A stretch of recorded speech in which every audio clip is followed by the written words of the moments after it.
Hit me again, man. The old neon lights flickered annoyingly,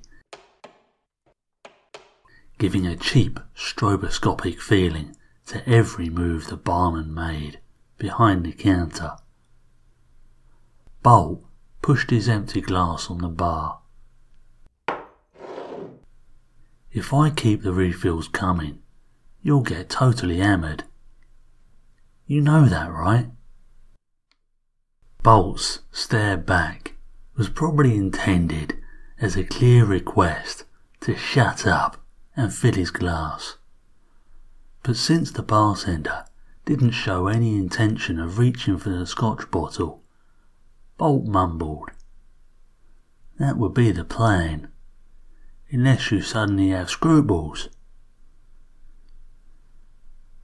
The barman laughed, and his very white teeth blinked like a Cheshire Cat disco smile. "And what's the occasion, if I may ask?" Bolt frowned, still waiting for his booze. "Remember the red-haired girl I offered a ride home last Friday?" The barman nodded. "Well, I gave her a ride home. I nailed her." The bartender finally reached for the bottle on the shelf. "Did your wife?"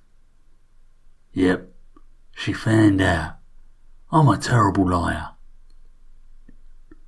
The man poured him a double and gave him a sympathetic look.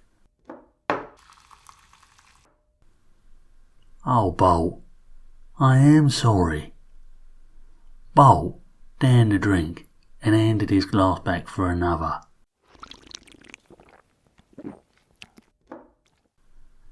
"Yep, I'm screwed."